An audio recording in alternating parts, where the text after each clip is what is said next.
ഗൗതം, ഞാൻ പറഞ്ഞത് ഓർമ്മയുണ്ടല്ലോ, ശിവാനിക്ക് തൽക്കാലം വലിയ പ്രതീക്ഷയൊന്നും കൊടുക്കണ്ട. എന്തായാലും അവളെ ഡിസ്ചാർജ് ചെയ്യാൻ ഇനിയും കുറച്ച് ദിവസങ്ങളുണ്ട്.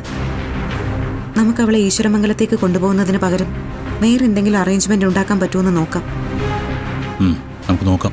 നീ വാ.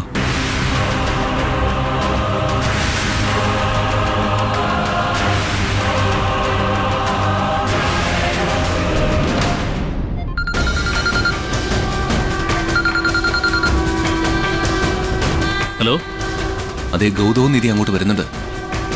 ഒരു കാരണവശാലും അവരെ ശിവാനിയുടെ മുറിയുടെ അടുത്തേക്ക് പോലും അടുപ്പിക്കരുത്.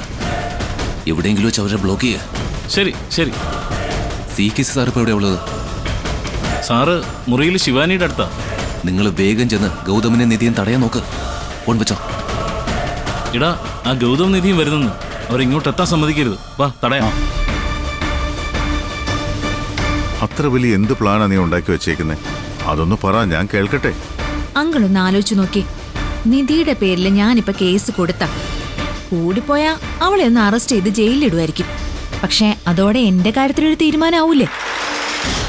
പിന്നെ എനിക്ക് ഈശ്വരമംഗലത്തേക്ക് തിരിച്ചു കയറാൻ പറ്റുമെന്ന് അങ്കിളിന് തോന്നുന്നുണ്ടോ?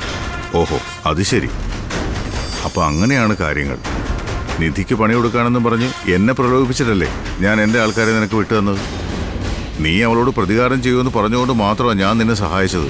അയ്യോ അങ്കിളെ, ഞാൻ നിധിയെ വെറുതെ വിടാനൊന്നും പോകുന്നില്ല. മിണ്ടിപ്പോരുത്. ചതിയ, വിശ്വാസവഞ്ചനയാ ശിവാനി എന്നോട് കാണിച്ചത്. ഡോക്ടറെ ഒന്ന് കണ്ടിട്ട് കാര്യങ്ങളൊക്കെ ഒന്ന് അന്വേഷിച്ചിട്ട് പോയാലോ ഗൗതം? റൗണ്ട്സിന് വന്നപ്പോൾ നമ്മളില്ലായിരുന്നല്ലോ. ഒരു കാര്യം ചെയ്യേ, ശിവാനി അവിടെ മുറിയിൽ തനിച്ചല്ലേ? അത്യാവശ്യമായിട്ട് എന്തോ വീട്ടിൽ പോകണമെന്നാണ് അമ്മായി വിളിച്ചപ്പോൾ പറഞ്ഞത്. ഡോക്ടർ റൗണ്ട്സിന് വന്നതിന് പുറകെ അമ്മായി ഇറങ്ങി. നീ ശിവാനിയുടെ അടുത്തേക്ക് പോകും, ഞാനൊന്ന് ഡോക്ടറെ കണ്ടിട്ട് വരാം. ഡിസ്ചാർജിന്റെ കാര്യമൊക്കെ ചോദിക്കണേ ഗൗതം.